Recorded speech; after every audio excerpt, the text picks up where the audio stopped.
Everyone, आज हम बात करें कि ऐसी कौन सी चीज़ें जो आप कर रहे हैं जिससे आपके बैंक एग्ज़ाम 2023 में आपको सिलेक्शन मिलने में डिफ़िकल्टी हो सकती है। फर्स्ट ये इंपॉर्टेंट चीज़ थी कि देखिए एग्ज़ाम दो तरह के स्टूडेंट देखने देने के लिए जाते हैं, एक तो ड्रॉपर या फिर आपके जो बिल्कुल ही फ्रेशर स्टूडेंट है, फ्रेशर हैं।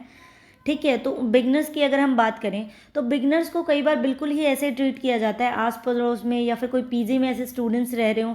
जैसे मेरे साथ ऐसे हुआ, जैसे मैं फर्स्ट टाइम एग्ज़ाम देने गई तो जैसे हम सेंटर के बाहर खड़े हुए थे तो वहाँ पे कुछ जो ड्रॉपर्स थे वो 3-4 साल से लड़कियाँ तैयारी कर रही थी, तो जैसे मैं थोड़ा सा टेंशन में आ गई थी कि क्या होगा एग्ज़ाम में पता नहीं। तो उनका ये था कि तेरा तो फर्स्ट टाइम है, अभी क्यों टेंशन ले रही है, हमारा थर्ड टाइम है या फोर्थ टाइम है, उस टाइम जाके सिलेक्शन होता है, फर्स्ट टाइम में नहीं होता। तो वो इतनी नेगेटिविटी दिमाग में भर जाती है, सच में ऐसे दिमाग सोचने को मजबूर हो जाता है कि क्या सच में मतलब 3-4 साल ये कर रहे हैं तो या क्या मेरे से ये आगे हैं। ऐसा कुछ भी नहीं है, आपसे कोई भी आगे नहीं है जिस हिसाब से अगर आप अपनी प्रिपरेशन कर रहे हैं। अगर हम ड्रॉपर्स की बात करें तो जो उनमें स्टार्टिंग में जो जुनून और जितना पढ़ाई का वो था ना पैशन, वो उतना अभी नहीं होता ड्रॉपर्स के। कुछ के होता है, 1-2% की बात नहीं कर रही मैं, बाकियों की कर रही हूँ।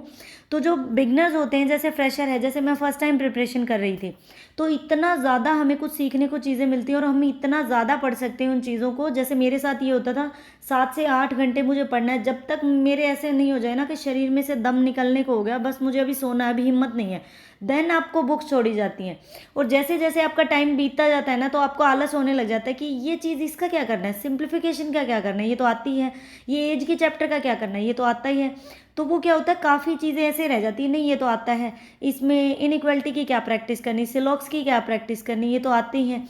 आते हैं करके ये चीज़ें छोड़ते जाते हैं।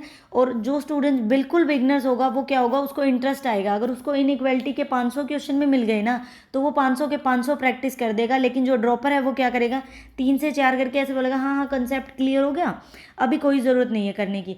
तो प्रैक्टिस बैंक एग्जाम के अंदर जो मेन एक चीज़ बोलते हैं ना, आपको एग्जाम में सिलेक्शन कौन सी चीज़ दिलवा सकती है, वो आपकी क्या है, प्रैक्टिस। जितना आप प्रैक्टिस करोगे उतना आपको ज़्यादा सिलेक्शन मिलेगी, जितना प्रैक्टिस उतनी ज़्यादा सिलेक्शन।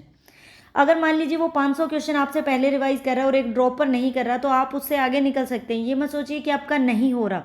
और अगर मैं ड्रॉपर्स के बारे में बोलना चाहूँ कि उनका क्यों नहीं हो रहा, उनका इसी वजह से नहीं हो रहा कि छोटी छोटी चीज़ों को इग्नोर कर रहे हैं, भागने की कोशिश कर रहे हैं, अभी तक ढंग से चलना भी नहीं आ रहा।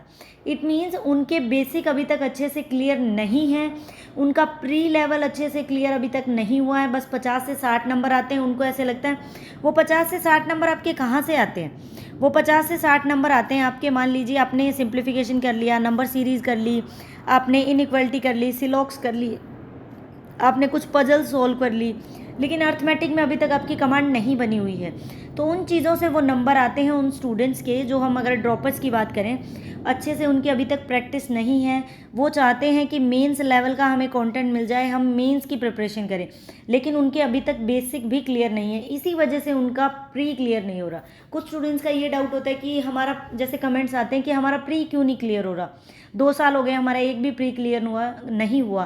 प्री इसलिए क्लियर नहीं हुआ, मेंस की तरफ भाग रहे हो, प्री की तैयारी नहीं है, अभी तक जो अर्थमेटिक के बेसिक्स होते हैं वही आपके क्लियर नहीं है। अगर जो पजल मेन रोल प्ले करती है आपकी, वो पजल पे ही कमांड नहीं है, इसीलिए आपका नहीं हो रहा, क्योंकि आप छोटी छोटी चीज़ों को इग्नोर कर रहे हैं।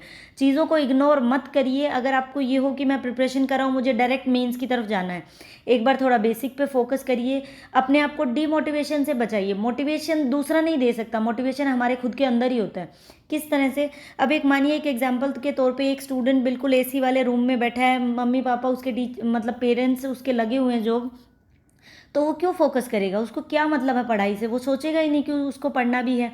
या फिर 1 से 2% बीच में आपके हो सकते हैं कि जो सोच जाए। इसके अलावा एक ऐसा स्टूडेंट मानिए जिसके घर में बिल्कुल गरीब है, जिसके घर में पैसे नहीं आ रहे, जो नेट का रिचार्ज कर रहा है, यूट्यूब पर वीडियोज़ देख रहा है पढ़ने की, वो भी बड़ी मुश्किल से घर वालों को कह के वो उसका रिचार्ज हो रहा है। वो कितना ज़्यादा पढ़ेगा, उसको अगर एक थोड़ा सा कंटेंट भी मिल जाएगा, एक बुक भी मिल जाएगी, वो इतना फोकस करेगा। तो फोकस मोटिवेशन आपके खुद के अंदर है। सबसे पहले ये सोचिए कि आप क्यों पढ़ रहे हैं। कुछ स्टूडेंट्स का ये है कि मुझे घर वालों की हेल्प करनी है, फाइनेंशियल कंडीशन हमारी अच्छी नहीं है, हमें पैसे कमाने हैं तो जॉब लग के कमा सकते हैं। एक बार बाकी चीज़ों से कट कर दीजिए। अगर एक इंसान घूमने को जा रहा है और आपको ऐसे लग रहा है कि मैं नहीं जा रहा घूमने के लिए, मैंने खुद को बिल्कुल कट कर दिया था इन सब चीज़ों से।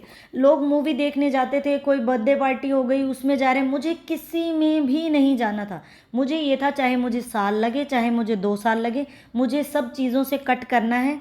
मैं तब बाहर जाऊंगी जब मेरा सिलेक्शन हो जाएगा एंड अच्छे से, मतलब घूमने के लिए मैं टाइम स्पेंड तब करूंगी, अपना पूरा दिन तब दूंगी, तब मुझे ऐसे लगेगा कि मुझे कोई टेंशन नहीं है, जाके मुझे कुछ याद नहीं करना, कुछ रिवाइज नहीं करना। देन आप घूमने जाओ, उसमें अलग ही मज़ा होगा। अगर आप देखिए, आप आज थोड़ा पढ़ते हैं, आपने 2 घंटे पढ़ा या आपने 4 घंटे पढ़ा, ठीक है, इस तरह से आपने 2 साल निकाल दिए, आपका सिलेक्शन नहीं हो रहा। क्लियर। इसके अलावा एक स्टूडेंट है जो 6 से 7 महीने अपने आप को एकदम से बाकी सब चीज़ों से कट कर रहा है और सिर्फ पढ़ाई कर रहा है, सिर्फ पढ़ाई कर रहा है, उसका सिलेक्शन हो जाता है। तो आप उससे सही या वो आपसे सही? वो आपसे सही है, क्योंकि अब वो जो आपका जो आप टाइम पढ़ने में वेस्ट करें वो अब अच्छे से ज़िंदगी इंजॉय कर पाएगा। और आपने 2 साल लगा भी दिए, इतना कुछ ढंग से इंजॉय भी नहीं किया और आपका सिलेक्शन भी नहीं हुआ।